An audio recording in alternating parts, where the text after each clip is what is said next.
Well, listen, thank you all for joining us here today for this call, for this webinar. I want to say a big thank you to Paul Golf. He's a professor at the University of Bristol, and he and I have known each other and have been working together for a couple of years on many different initiatives, and we've become very good friends. And so if I tease him, it's with respect. You're going to see a little bit of that, I'm sure. And he is one of the smartest people I know, just for the record. So I am so glad that he is on board with this project, as I am so thrilled that each one of you have said yes to this as well. And a big shout out to Jillian and Aaron and Minds Action Canada. And honestly, guys, I am so privileged to have met all of you and to just have been able to see your level of energy and passion. And it was wonderful to see you all standing up on the stage in front of 1,200 people there at the UN at the end doing that presentation, which I understand was the first time that's ever happened. So let's make sure that happens again. It was just really brilliant. So wonderful again to see you all. And thanks for volunteering and for wanting to be a part of this project. I just wanted to open up before I handed it over to Paul. He's got about a short presentation, and then we're going to open it up to some Q&A. I just wanted to share a story with you that you may have heard if you were on the call early. And that is when we brought the film to Cambodia the first time, which was for the Cambodian International Film Festival, Broken Courage was translated, from what we understood and from what I was told by Soon and Silong, who's also in the film, properly. Or properly might be the wrong word, and I'll let Paul speak to that. But it was translated in a way that was meaningful for the Westerners in the audience, but also meaningful for the Cambodian folk who were in the audience as well. And what I didn't really realize is that there are many ways to translate this notion of broken courage within Khmer culture. And so the actual word is Bakspat, Baksphat, I believe, and I'm sure that I'm pronouncing it poorly, but that's the closest word that you can get to post-traumatic stress disorder, PTSD. And that word translated into English is broken courage. And that's how we wind up with the title for the film and this conversation. And what's really fascinating about this for the academics on the call and who are going to be listening later, I have a PhD thesis by Dr. Chim Sotira, the only Cambodian academic who has written about broken courage, about Bakspat. And if any of you are interested in seeing that, he's a beautiful man. We interviewed him for the film, but he refused to appear in the film. And we spent 2 hours with him talking about broken courage, about Bakspat, about what it meant for Cambodia, about what it meant for funding, about what it meant for the implications of how a country that's suffering pretty much right across the board from trauma-related, a trauma-related space, how is this country going to respond, over the next 20, 30 years? And so he runs an organization called TPO. And for whoever wants to do a deeper dive with me, I'm happy to do that. And so we came back to a year and a half later. The film was dubbed into Khmer. So now we could take it out into rural communities. We could show it to Cambodians across the country. We came back and they highlighted us at the International Film Festival in Phnom Penh. And isn't that wonderful? And 2 days before, we saw the program. And I watched Silong read the program, and I watched his facial expression change. And Broken Courage had been poorly translated. So within the culture, what it set Soon up for, our main character, the man that we've made the film about, basically what it said, and I'm going to use, I don't know, my translation is this, that it set him up for as he was a man that had no courage. He wasn't the guy that you would call if you wanted support. He wouldn't stand up for you. He wouldn't stand beside you. So it was Silong was horrified that this man would be presented in that way. And so it led to having to have the programs reprinted. They had to redo the website. And this was coming from within Khmer culture. So Paul and I were just kind of having a quick chat about the complexities, but also the beauties of language. And this is exactly why we're here today. So thank you so much again. I just wanted to toss that out and say this is so important, what we're doing. And one of the things that Paul's probably going to talk about is getting the very good, what's called SRT file, a good a great foundation to start from. So we're going to be talking a little bit more about that. I wanted to tell you a couple really huge wins with the film so that you know that you're a part of something that seems to be gaining momentum since we were in Geneva. It looks like I'm coming back to Geneva in April for a group of technical people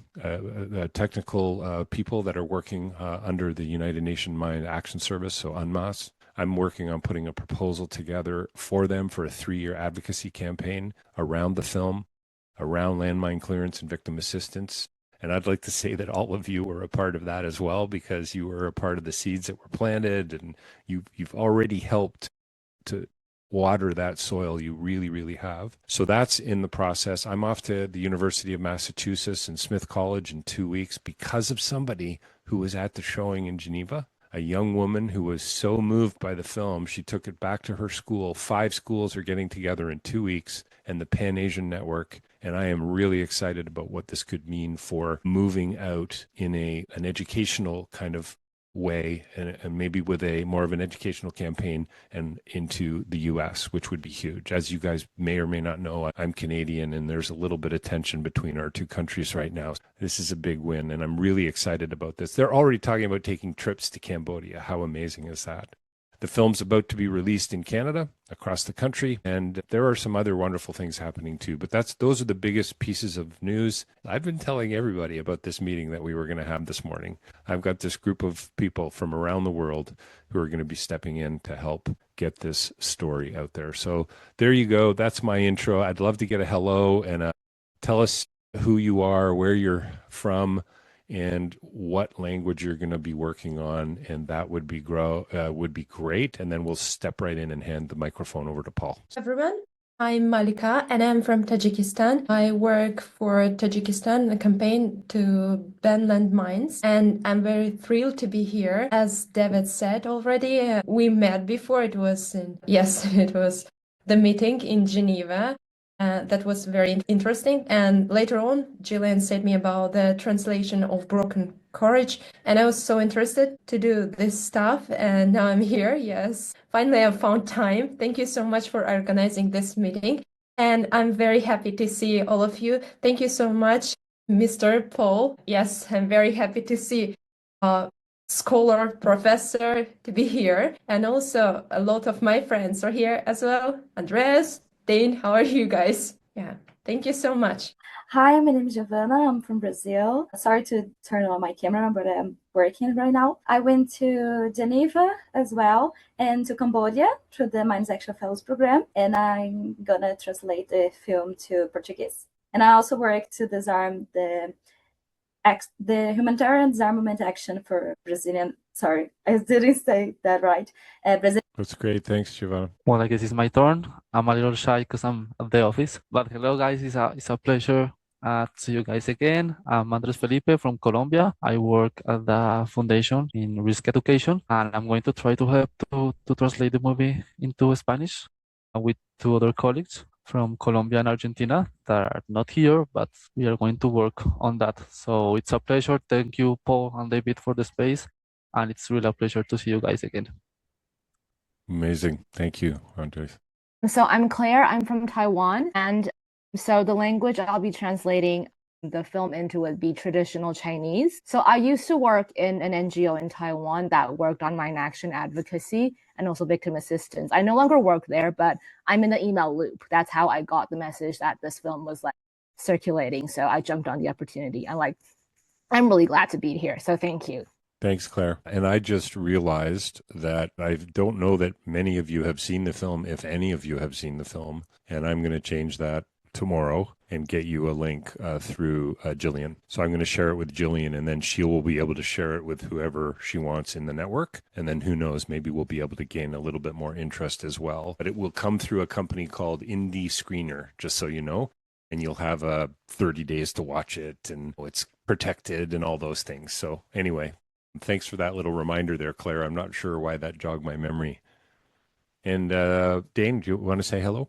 Yes, hello. Hello, everyone. I'm Dane. I'm from the Philippines, and I'll be translating. Hello, I'm Dane. I'm from the Philippines. I'll be translating the film in Tagalog, and I am currently the project officer of Generation Peace Youth Network. So we mostly work on youth peace and security. And as of recently, I'm also the communications and media intern of ICBL CMC. So Amazing. Thank you. And as I think that's everybody. Just running down the list here on the side here. Then Noor Hassan might be joining us from Kurdistan, and she's, as I mentioned earlier, she may just pop in, and she's translating the film into Arabic. So amazing! Again, thanks, guys. It's so great to be with you all, and honestly, you're it's a huge encouragement to me. This, as you guys know, this space, the NGO space, certainly the landmine space, the disarmament space is a tough one right now. Always has been, and it's getting harder, it seems. And it can be really discouraging. So it's always just so good to be with people who are like-minded and who care about the same things. Paul Golf is here. Ladies and gentlemen, boys and girls, the very talented, the very lovely Dr. Paul Golf. Thanks, David. I appreciate the Canadian understatement in all of that. It's very, very nice. Super happy to meet everyone and just to hear the range of different areas and nations that they're involved in. I think that's just phenomenal. And the film is phenomenal. If you haven't seen the film, it is phenomenal. It's extremely powerful. So I'm thrilled to be able to contribute in some way towards getting it out to more people and more places. That's fantastic. So my name is Paul Golf. I'm an associate professor in translation studies at the University of Bristol in the UK. I've been at the university since 2014, and I've been a professional translator for 20 years. My language pair is with Chinese, and in actual fact, Claire, Taiwan is one of my most favorite places to be in the entire world. Absolutely love Taiwan. In fact, on Monday, I'm meeting delegates from the Taiwanese consulate in Bristol to discuss our collaborations with them, with a number of key Taiwanese universities that we've got a strong relationship with. So really great to have you here as well. And I haven't got any sort of language specific examples, but if I did, I would be pulling them from Chinese. So maybe that's something we could talk about in the future. So what I want to do today, I just got a couple of slides, and this is me thinking very top level from a crash course point of view. What are the key things we need to think about when it comes to doing subtitle translation, both from a technical side and from a methodological side? I've kept it as unacademic as I possibly can. This is supposed to be practical, and it's a crash course that sort of assumes you're coming from zero. But I know that's not true. That you all have a lot of experience. So please excuse me if I'm saying something that you already know. I just want to make sure we've kind of covered all those bases, and then really welcome any questions or comments at the end. And of course, this is being recorded, so you can go back to it. Let me get the PowerPoint started. It's giving the game away. And now I can't start. I'm going to stop the share. I can't actually start the presentation because it was covering up the button. So I need to do it that way instead. Okay. So, David, I don't know for the recording if you've got the video just shrunk to just me or blank, because otherwise it might cover up the text if I recall on Zoom. You're muted as well, so I can't hear you. From what I'm seeing right now is you are full screen. I don't know if everyone else, but I think I have to pin you, correct? It's been a while. Well, yeah, if you pin me, but you're seeing you can see the PowerPoint now, right? As I'm screen sharing. Nope. I just went and pinned you. That's hilarious. Anybody else see the PowerPoint? A nice little origami crane. Yeah. So Andres Philippe can see it. There we go. I think I certainly can see it, Paul. I'm hoping everyone else can too. So I've got 3 slides here. I'm going to talk about subtitling in general on the first slide. We're going to talk about translation in the second slide, and then we're going to talk about a practical workflow for what we're going to do with this film in the third slide. These points are not in a particular order, except probably the more simple points are there to begin with. So obviously, when we're talking about subtitling, we're talking about adding text at the bottom of the screen so that people can read what is being said. There are some variances in subtitling. Sometimes subtitles are produced for audio description, that is for people who can't hear properly, so it gives additional descriptions about sounds or music, or sometimes it's just the text that is produced in subtitles. But for the purposes of this particular film, what we're talking about is getting subtitles produced in the respective languages. We call them the target languages, so that people in those nations who don't speak English or whose first language is not English or Khmer can watch and enjoy the film. So when we're talking about producing subtitles, we're not just thinking about what they mean, we're also thinking about practical matters. And those matters include readability and timing. You might have fantastic subtitles in terms of the content, but if people can't read them because the font is too difficult to see, or the timing is if the subtitles, they appear and they disappear too quickly, or if the line is too long or something like that, then this creates problems for the viewer. So we have to consider how the text is going to be displayed on the screen as well as what it actually means. So we always have to keep that in mind. Second is that when we're dealing with subtitling, it's not the case that every single word that is spoken has to be produced on the screen as written text. Generally speaking, we can process audio much faster than we can read. So if you've got 100 words of speech, if you're listening to it, you can listen to it much faster than you can read it. So what that means is in the flow of the film, there's a lot of spoken or audio that's spoken. And if we're trying to write exactly the same amount on the screen as is being read out or spoken out, then that is going to cause a problem for the viewer. They're going to spend all their time trying to read as quickly as they can, and they're going to miss watching the actual film, and they'll end up reading the film instead. So the idea behind subtitling is not that we're getting them to read the film instead of watching it. It's that the subtitles are supposed to support watching the film. And what that means is that we will reduce the text to make it more concise to help the viewer. Third point to think about is what we refer to as intersemiotic cohesion. And that's a complex way of saying the words and the visuals support one another. So we're not just producing text that is read, we're producing something that supports the watching of a film. So if we're seeing, for example, the picture of an ocean and somebody's talking about the ocean, then those things obviously relate to one another. And in the crafting of the film has taken all of this into consideration. So what we want to do is make sure that we're working with the fact that there are visuals that are supporting the words and the words are supporting the visuals. And that means we can leverage that sometimes. But we need to make sure that it all is cohesive, that what is being said and what's being written and what's being seen on the screen all relate together. As a rule of thumb, we don't want to go over more than 2 lines of subtitling. If we're in widescreen format, we'd rather stick to 1 line rather than 2. And there are particular character limits for what we can display on the screen.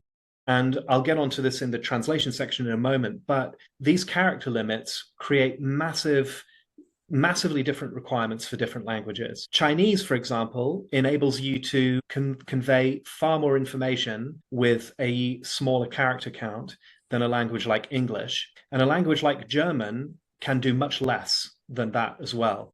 So when we're moving between different languages, there are very different requirements, and we need to keep that in mind as well. The viewer can only read a certain amount in the time available. So we always want to be thinking about what is the viewer's experience when they watch this. And I said it at the start, and I'll say it again. It's if our translations are really good, but the viewer can't process them quickly enough, then they don't really meet the needs. They don't meet requirements. The requirement is the viewer can actually still watch the film and get the information that they need to get from it. So we think about visually, is it readable? And also, how long is it? We also want to think about where the logical line breaks are. They may or may not match the cuts in the visuals, where one camera angle is cut to another or where one scene is cut to another. And they may or may not match the patterns of speech that are being displayed, especially when that speech is unscripted, where people are just speaking in an interview fashion.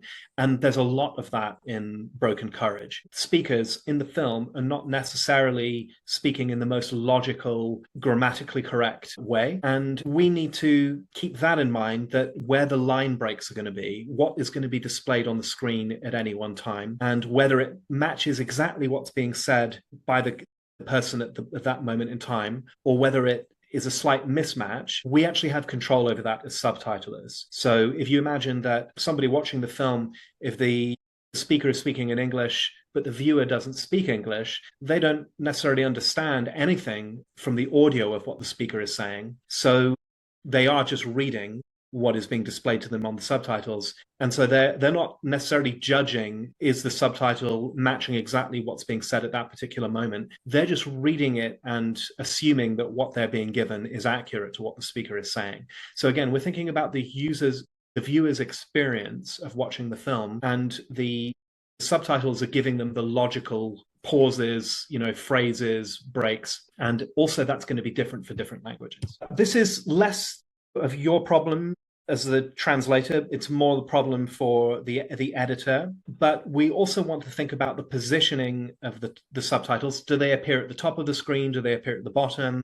And to what extent do they synchronize with what's being seen on the screen as well? All of that, there's not really a hard and fast rule for it. We just kind of have to try it and then test it out and see if it works and adjust accordingly. So now I want to get on to specifically issues in subtitle translation. So this adds the additional complexity of moving from one language to another. So all of the things that we deal with in what we call intralingual subtitling, that is, or monolingual subtitling. So if it's in English and we subtitle in English, all of those things are still true when we're dealing with translation, but we have this additional layer of complexity that is moving from one language to another. So I mentioned about character counts in the first slide. This really becomes apparent in its character counts and word counts become a big issue in subtitling.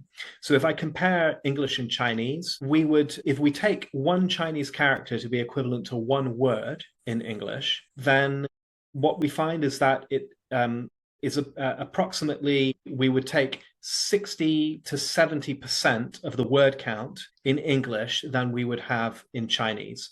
So it means if there are 1,000 words in Chinese, to say the same thing in English would take approximately 600 to 700 words. And that's not actually a huge difference. Some other languages will have much bigger differentials in terms of the number of words and the number of characters that are needed to say the same information. So if we have spoken Chinese subtitled into English, we can use fewer words to convey the same information, but we have a much higher character count because Chinese uses, if we think, one character for one word, whereas English uses 7, 8, 9, 10 letters for one word. So we have to think about how we balance these things. And as I mentioned, a language like German uses many more words and more characters to get the same meaning conveyed as a language like Chinese or a language like English. So the direction that we're translating to and from makes a difference to what we're able to do when it comes to the visual display of the subtitles. Related to this are syntactic differences between languages. So English and Chinese are both subject, verb, object languages. It means the subject comes first in the logic of the sentence, then the verb, then the object. That's not true in all situations between Chinese and English, but it means they are more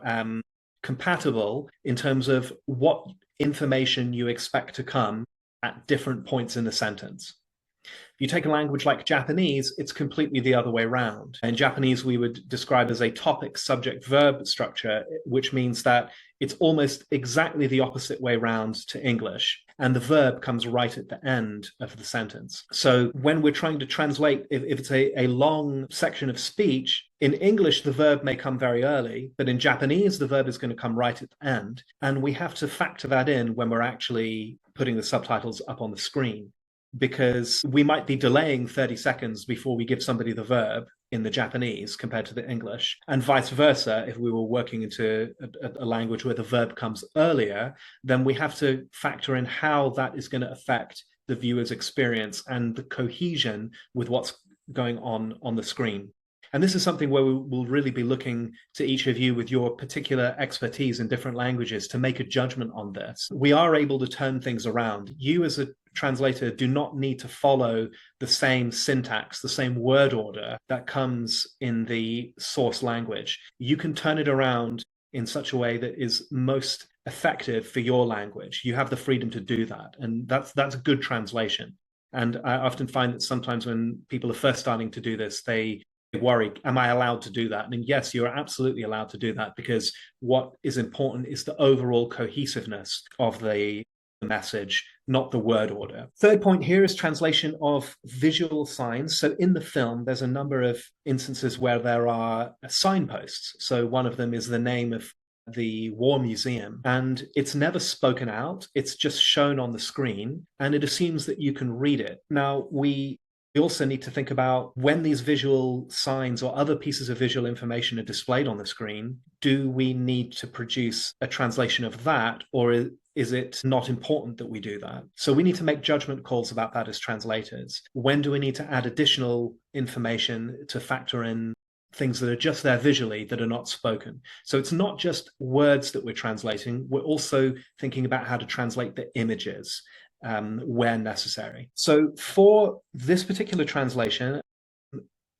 assuming that the language that we're going to be working from is English. Now, in the film, there's both English and Khmer that we'll hear spoken and we'll see written down. But given that English is more of the lingua franca, what we're dealing with is the film itself has translation into English already. And what we're going to work with is English as what I would call a bridging language, which is everything is put into English first, and then we're working from English into Portuguese or from English into Chinese, rather than trying to work from the Khmer into those target languages. Now, that will help us create consistency across the whole project, but it does mean that rather than being once removed, the target language is in danger of being twice removed from the original spoken language. And that every time we take a step in translation, we risk introducing distortions to the original message. So this is something that we just have to be careful of. It's not a problem we can avoid,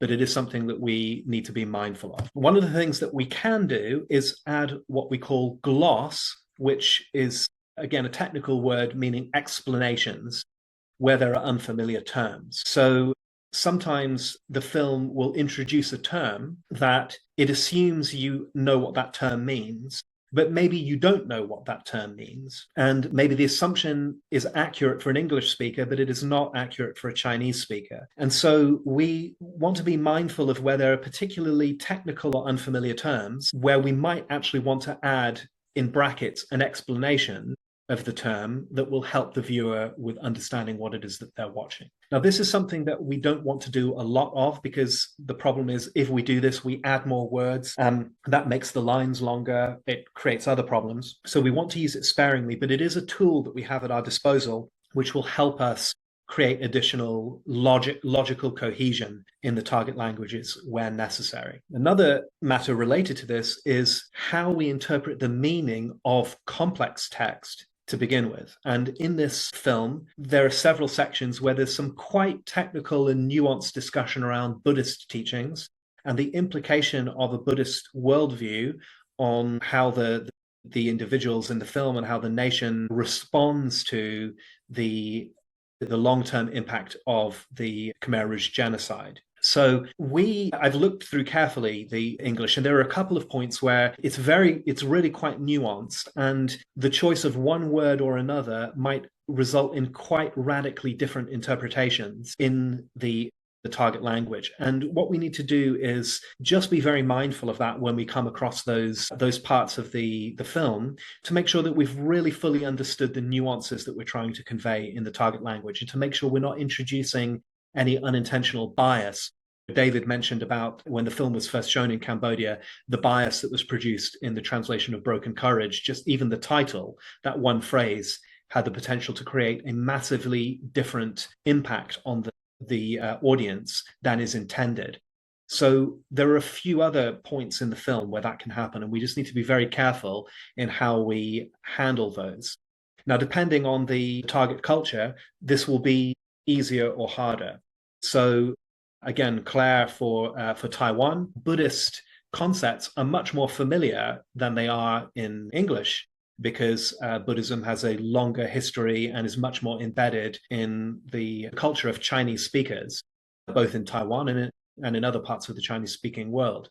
So there may be a shorter bridge to cross when we're addressing those issues than there is even when we're going into English. So we can't make the same assumptions about the target audience. These are different audiences speaking different languages, and we need to try and put ourselves into the of that audience and ask ourselves, what is it that they would understand when they read or hear this, and do they need any additional help to understand it? The other issue here is that there is some meaning which is ultimately ambiguous. We can't fully understand with 100% certainty what it is that the person intended to say when they were speaking. So we're having to make judgments as the translators as we go, and there may be valid different alternatives to how we interpret something, and we again, we just need to be aware of it when it's there and try and deal with it as accurately as possible. And one of the things I would recommend that we do is share perspectives within the translation team.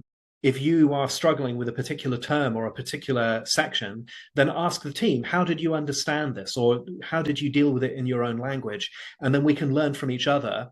And you will find that even though you're not working into the same languages, the fact that you're dealing with the same text means there are lots of opportunities to learn lessons and get perspective from each other that will enrich your understanding of the film and also will give you more ideas as to how you could handle the translation of it into the target language. One of those things that I have been aware of is that the structure of the film thematically in the English is based around the so-called stages of grief. We have anger, bargaining, acceptance. These stages are quite well known in the English-speaking world, but they may or may not match up with familiar patterns in the target cultures. So we need to think about that overall cohesion of something like the stages of grief as a structural question in the film, how we make sure that that's conveyed. And it may be that you say, well, we don't have anything like this at all in the target language. Maybe we need to think about another creative way that we could introduce a structure that serves the needs of that language and that culture, even if it's a little bit different from the way it's structured in the English. And that's, again, a very creative process.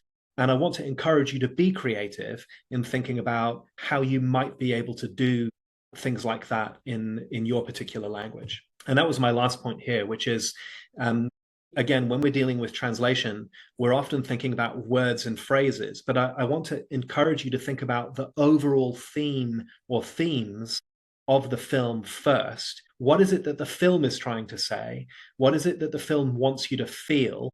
And at what points? And what we're trying to do is translate the equivalent effect. So if I watch the film and it makes me depressed, then we want a translation that makes the target audience depressed. If we've got a film that makes me feel hopeful, we want a translation that makes the audience feel hopeful. That overarching theme is in many ways more important than the individual words or phrases themselves.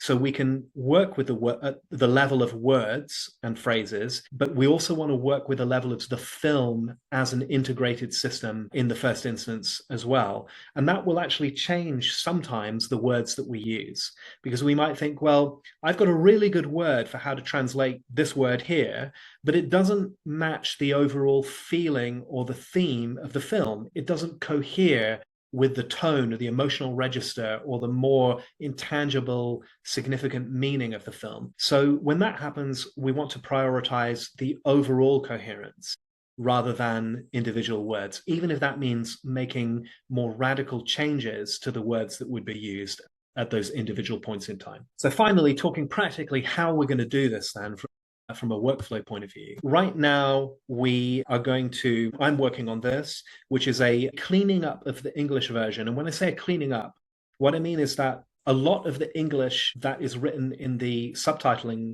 script, the SRT file, is broken English because it's spoken out by people for whom English is a second language. And so it's not necessarily grammatically correct. And it reflects speech patterns that may not be what we would call so-called correct English. And that's not a problem, except that it might make it harder to understand. Now, what we don't want is an overly cleaned English version where we've got perfect English, Queen's English or King's English subtitles, but the speakers are speaking their own second language English. We don't want that kind of outcome because that would be strange for the viewer. But what we do need is a version for you as translators, which is as clear as possible, because when you're going to work into your target languages, you're not going to be subtitling with broken Chinese or broken Spanish. You're going to be subtitling with grammatically accurate target languages because we're prioritizing comprehension for the viewer. So the first step is where necessary, a retranslation and a cleaning up of the English version that would be a master file. And then from that master file, you will all work from that into your translations rather than from the English script. So in effect, that means we'll have two English versions. There's the English version, which is for display for the viewer, the English viewer. And then there's the English version, which is not for display, but is a cleaned up version that we work from for translation. What we will also do, I will do with your support, hopefully, is highlight key areas that are high risk areas for attention. For example, where there are areas in the original script where the meaning might be unclear, where there is terminology that could be difficult or problematic, or where there are other issues around, for example, do we need to translate any visual signs that appear on the screen. Those we will highlight because maybe 70% of the film should present no problem in translation at all. It's obvious what it means, we just translate it. But it's not the 70% that gives us the problem, it's the 30% that gives us the problem. And of that 30%, there might be 5 or 10% that is really difficult or really problematic. And we want to highlight those areas to make sure that more attention is given to how we translate them. If the translation is just, I'm walking down the street, that doesn't really give us any problems. It's a simple meaning, it doesn't have any other implication to it. But if we're talking about the implication of karma and karmic retribution from one generation to another and how that impacts individuals or how that impacts the whole society, this is very high risk from a translation point of view, and so we need to pay more attention to those sorts of sections. So we'll have a spreadsheet where those areas are highlighted so that when you come to translate them, you will know, all right, this is a high risk area, we need to pay closer attention to it than we do in the low risk areas. This will also involve a glossary of key terms. And what I suggest we do is we have specific terms and we'll have a table for those terms that includes all the different languages. So we will take, broken courage will be one of those terms. We'll take that and we'll see in the table, column A, this is the original English, column B, this is the Chinese, column C, this is the Spanish, etc. And we'll have those, so it's an easy point of reference for us to be able to look at and suggest alternatives. And then it also means that in the future, any other work that's done, for example, when it comes to producing brochures or publicity material in the target language, then it can use the same glossaries. We make it easy for the publicity to follow closely the same vocabulary and the same terms that we've used. It becomes something of a style guide that will help other media work with it. So when it comes to generating the target translation, I suggest we use a program called Aegis Sub. If you've done any translation work before, you're probably familiar with Aegis Sub. It's a free program that many NGO and activist translators use around the world. And Aegis Sub, it's a system which lets you load the script into it, and the script has time code. So it says at 13 minutes and 4 seconds, this is the line that will display on the screen, and it will display for 5 seconds. And then it allows you to translate in parallel from the source subtitle to the target subtitle. And the type of file that is used for this is called an SRT file. So you will have that shared with you, and you'll be able to work directly into the Aegis Sub program. And we'll be able to do a bit of onboarding as well for how to use Aegis Sub if you're not familiar with it, so that we're all translating using the same platform, and that will help us just manage the project and make sure that everything is kind of well overseen, so we don't have half a dozen different formats and then we're trying to kind of manage all these things together.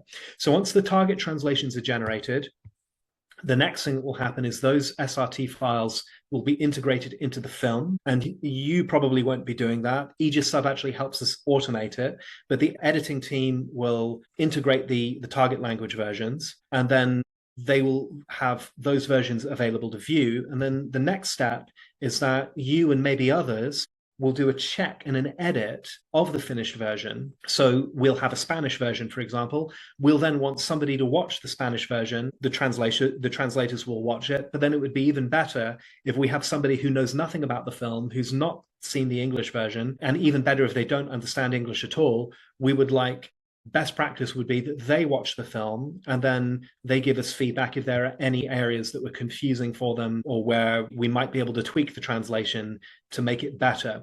The thing is, because we work very closely with the film, it becomes difficult for us to judge sometimes whether or not what we have translated actually works. It can be really, really difficult because we're also very familiar with the source language. If you come to something that's been translated and you don't know anything about the source language, you have a very different experience. So we want to try and run some testing and quality assurance that will give us clues as to whether or not any final edits are needed. And then we'll implement those edits again before we create our final version for screening. So that's my crash course. I appreciate there's a huge amount of information to get through there. I'm sure there's a ton of questions. The video is going to be available for review afterwards. But let me hand back to David, and I'm sure you've got a load of thoughts, David, but also I'd love to hear from anyone if you've got any things you would like to ask about or comment on, or would like me to go over again while we have a few more minutes left together now. Thanks, David. Yeah, that's amazing, Paul. Thank you. The philosopher in me wants to spend the rest of any time we might have today talking about, what was it? Intersemiotic cohesion. So that's fantastic. But I think, the two big takeaways for me, Paul, are cohesion and comprehension. And I think that's the high level sense here, because what's so important, and Paul spoke to it very well, is that the target language, that's new for me, but the target language that folks that are seeing this film for the first time, communities that are seeing this for the first time, are going to get the sense, we hope, are going to take away the feeling from what's up on screen. And so there are going to be judgment calls. And on one hand, some of you may find that a little scary, but I think that's going to be intuitive. It's going to be your own craft, that you're bringing to the table. And if there's any concern, I'm just, thinking now, I'll talk to Jillian about this, but maybe there's a way for us to set up a WhatsApp group where, hey, I've come across this word. I don't know what to do with it. Is anybody else having trouble with it? We're hoping that Paul's going to be able to highlight most of those right out of the gate at the beginning, but I'm sure there's going to be some things along the way. One of the things we talked about before we hit the record button is there's a phrase in the film near the end where Soon Ratana is the man's name, uses the phrase as he's standing in front of a blackboard. It's just so beautiful. And he says, "My brain was very clean." And what he's talking about is when he was 10, 11, 12 years old and being kind of informed by the Khmer Rouge ideology as a kid in the jungle in Cambodia, transferring messages back and forth for payment in cigarettes. If you can go back to the 70s and think about this, he had no education. His brain was clean. The philosopher would say that tabula rasa, right? A blank slate. And even though it wasn't entirely clean, we get the meaning, or we hope we get the meaning. But as Paul pointed out, the actual rural translation versus, say, a city translation versus a Spanish translation could be very different. So that's going to be one of those moments that I just wanted to highlight.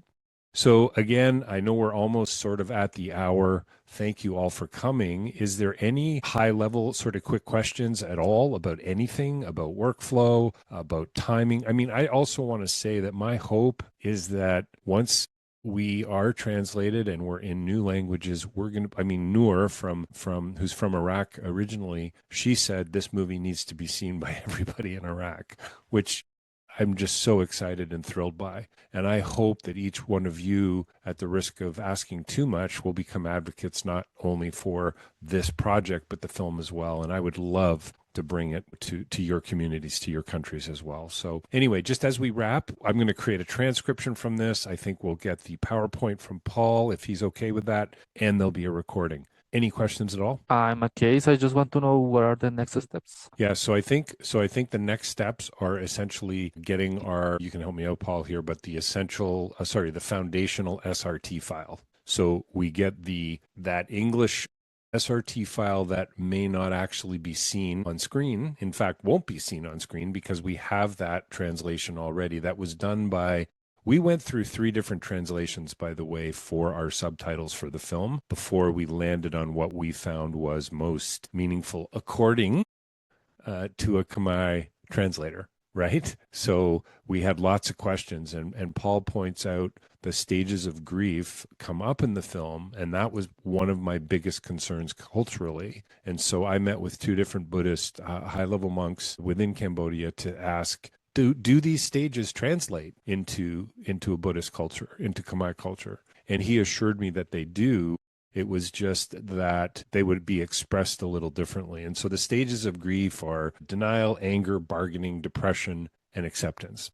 Elizabeth Kubler-Ross The book has been translated into most languages, I think. But what we do in the film is we mix them up, as you'll see. So they're not in a linear order, purposely for that reason, knowing that we all suffer through grief in our own ways. And what I would love to point out right now as well is that the sixth stage of grief, which doesn't appear in the film, is a theme throughout. And the sixth stage is finding meaning. And so really that's what this story and this film is really all about in a sense. And so if you want to read more about that, David Kessler wrote a book called Finding Meaning with Elizabeth Kubler-Ross just before she died. So that was all part. I'm happy to talk with any of you about that in great length. So that'll be the next steps. So we'll rely on Paul over the next little while to get us that. I would say we'll probably want that glossary as well, Andre. I really would. And then from there, I'm going to be also a third thing is I'm going to be getting you all the link for the film that'll probably come through Jillian. And my recommendation would obviously be that you watch it in one sitting if you can, maybe take some notes, and you're going to see things, right? Try to watch it though as a spectator versus a translator. And that might be really hard now. That might be really hard to do, right? Because now you've got all this inner semiotic cohesion kind of stuff going on. But I really hope you can just watch it as somebody who cares about the issue. So thanks for the question, Andre. Does that help? Thank you. I have a question as well. Yes, Paul said about cohesion. So we need somehow to make our audience to feel the same way and the same feelings that was put into the video. So I would like to ask you as professionals, do we need to translate by using lexeme of neutral connotation? Is it better, like academic way, or do we need to use the synonym that will show more emotions and feelings? Because, for example, personally, I'm translating into Russian, and there are so many synonyms in the language, and some of the synonyms, they have a huge, for example, emotional side. And do we need to use neutral connotation, or it depends? Yeah, great question. And I am familiar a little bit with some of the particular challenges with Russian. I mean, it's with any language, of course, but Russian particularly has a lot of synonyms. In fact, I once did an event many years ago with Anthony Briggs, who was one of the main recent, at the time, translators of Tolstoy's War and Peace. And he read out one sentence in Russian from War and Peace, and he said, we've calculated, this was before the days of artificial intelligence and even machine translation and all of this, long before that. He said, we've worked out that there are at least 10,000 different ways we could translate this into English, this one sentence, with variants.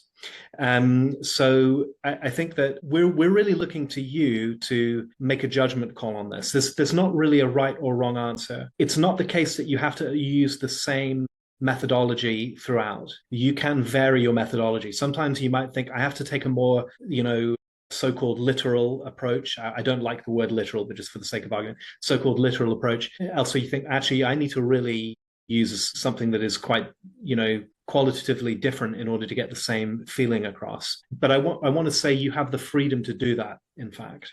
So it's when we're translating cultural items, whether it's a novel or a film or anything like that, you really are a co-creator. It's not that you are just mechanically moving text from one language to another. You are actually authoring text in your own right when you do that.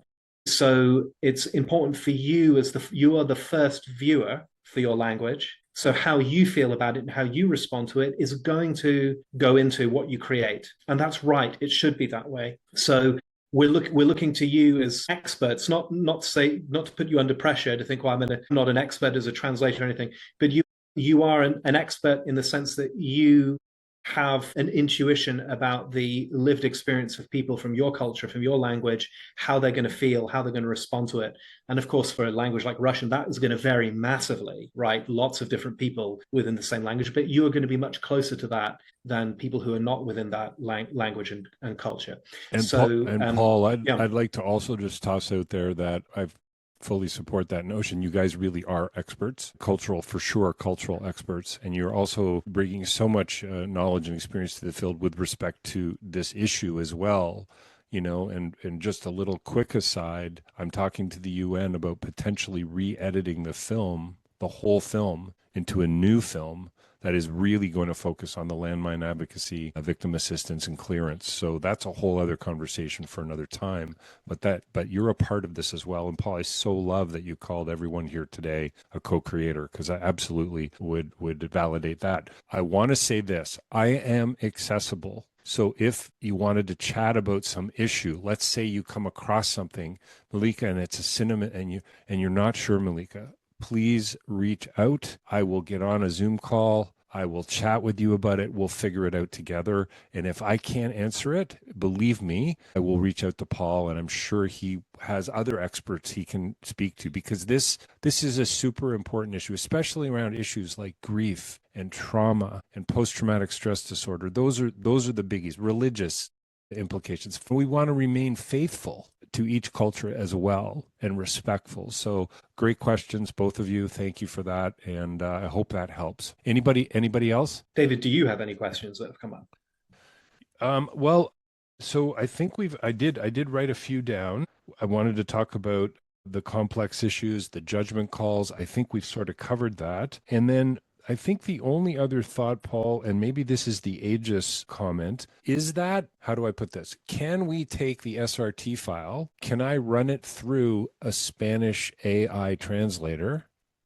For Andre, for example, can he run it through an AI translator and then sort of drop it in and go back, like, so that it does 40% of the work, for instance? Yes, so we call that machine translation, post editing. Okay. So I would say you absolutely can do that, but my suggestion is that for this type of project, I would say I would use that as a point of reference rather than a starting point.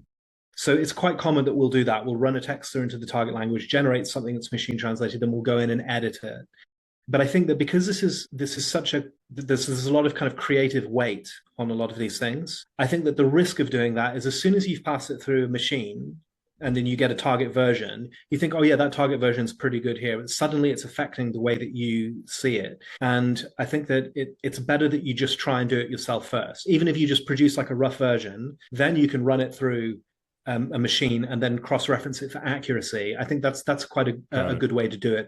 That's what I would recommend here. Now, if we were dealing with 200,000 words of text, that might be different. I might say, all right, let's do that, because it's from a pragmatic point of view, it's just too much case here. And once everyone sees the film, you'll have a better sense for what that might mean. Andre, you have a question or comment? Yeah, a question just came up for me. Spanish is pretty different in Colombia, in Spain, in Argentina. Depends on the country. So we use different type of words, expressions. So I'm just thinking, which one should I use? Yeah, indeed. Again, great question. And this actually comes up with, again, I'm sure that for Arabic, this comes up. Russian probably does come up as well. For Portuguese, it will come up, the difference between Brazilian Portuguese, the European Portuguese. And for Chinese, Claire mentioned about traditional Chinese for Taiwan. Well, we've got simplified Chinese for mainland China, but also there's terminology differences too. So this is a common problem for major languages. So what I would suggest is, you mentioned with Spanish that you have a team involving people from Argentina, and you said a third country as well, I think. Colombia, Argentina. Well, you're from Colombia, right?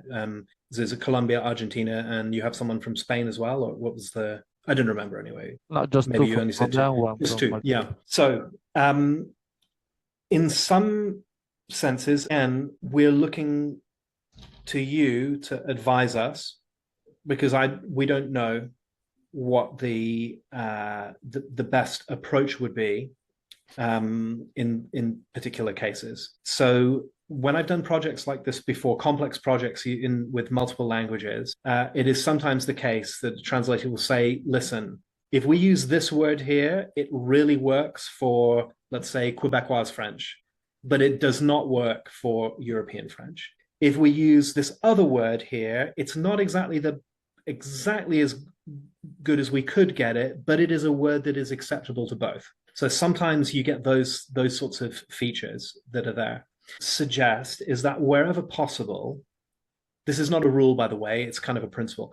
Wherever possible, if you try to use the version that has the broadest coverage, wherever you can, then that's preferable. However, I also accept that there are probably a lot of instances where that will not be possible. In which case, we ought to talk about, okay, well, it's perfectly acceptable to have Spanish for Colombia, Spanish for Argentina. We can differentiate those and recognize that there are dialectical differences so that they can have their own versions. And maybe those versions will be 85% the same as one another, but it's also possible for us to do it. That's more a question of resourcing. If we've got the personnel to do it and people are able to work on it, then let's get the versions that are localized for those regions. But also, it's better that we have a version that works mostly for everybody and that we're actually able to deliver on that, rather than try to deliver 5 different dialects and we actually can't deliver it. So there's a kind of pragmatic answer to that question, as well as a sort of a conceptual answer. Yeah, so yeah, that's great. And again, I want to just say that stress, and I'll put this in the email too. I am available for discussion, and I know Paul will be accessible from time to time as well. Yeah, I just want to say again, Paul, a huge thank you for this. And again, to everyone as well for joining in. I've learned a ton too. And it just, wow, what a reminder about how careful we have to be, how we really do need to lean in and listen when we're, stepping into somebody else's culture and getting to know somebody from another part of the world. It's just, what a great lesson. So my first question is about the time frame. When will we receive the English version so that we can start translating? Great question. I'm the bottleneck right now, meaning that it's dependent on me to get it done. I think, David, when in your perspective is your ideal finish point where you actually want the versions to be read? So that's a really good question too. And I haven't really thought about the implications of what this means. I mean, if we had like a deadline, what we'll do, Claire, thank you for the question. I think it's connected to workflow as well. But what we'll do is we'll decide on a date that says we're going to try to do some showings in a few different countries around the world at a couple schools or universities or whatever the case might be. And I think maybe what we could do is look towards, say, September. A lot of countries start school in September. Some countries go all year round. So, but what we'll do is we'll pick a deadline to say, let's be complete in 8 languages by September 1st, 2026. So that gives us, 4.5, 5 months, something like that. And then, Claire, what we'll do is we'll work back from that so we can assume that we can give each one of you, let's say, 3 months to translate. And if that's not enough time, we'll deal with it on a case-by-case basis. And believe me, I am painfully aware of that you are at this point donating your time and effort, and I get that. And volunteering for things, life gets in the way and it can be difficult. So we'll work back from that. And I don't think the English version is going to be super complicated, but Paul and I do need to connect again on that. So I would hope that within 2 to 4 weeks, we will have that. I'm going to give you all the link to the film, so maybe you'll have been able to watch the film by then, make some notes. Maybe you'll already have some questions and some of your own sort of hotspots, and we'll go from there. I hope that helped, Claire. And your second question is about cohesion. Nice. I like the philosophical edge. Since David is here, I would like to ask how you would characterize the tone and feeling of the film. Wow, I didn't know I was going to be interviewed today, Claire. That is a great question. That's awesome. I love it. Could I offer a suggestion? Yes. That you hold fire on it so Claire can watch the film first. Interesting. And I would also like to suggest, just giving me the thought now, that you mentioned about getting like a WhatsApp group together or whatever is a good way for us to communicate. Sure. I think what would be fantastic is in the first, let's say in the next, 2 weeks or a week, if everybody has the chance to watch the film, I think it would be absolutely fantastic to just hear from everyone. What did you feel? What came out from you? And if we can share that in just a bit of a kind of collaborative way, then I think that will enrich everybody's kind of understanding. And to think about this from a translation point of view, although you're working into your language, and Andres Philippe, mentioned there's a couple of others working on the Spanish too, but really we're working on this as a collaborative team. So let's run it as a team thing. Like, even though you're doing your piece for your language, then if we think about this as augmenting each other's understanding, then I think that will give us a really good output, and we'll get the best chance of having like the high quality. I love that, Paul. Thanks, Claire. Is that okay with you? I'm not going to answer the question now, but what I do want to say is that I think that's a really wise call, so that you can all take from it and experience from it what you will, because you're going to bring obviously your own understanding and so on and so forth to the story and the film and to Soon's life, which is exactly what I want you to take from it. But what I would love to offer up, if you're open to it, and maybe Jillian can be a part of this. I know she's on a break right now, but maybe we could have a conversation after the film, and we could do a little mini Q&A conversation, question and response. I'd love to hear from you. I got a series of goosebumps when Paul mentioned that even. So as the filmmaker, I would really appreciate that. Of course, my ego would appreciate that, but I would really love to be able to share with you all as well that vision that we had, that Soon's vision. Soon's a co-writer in the film. So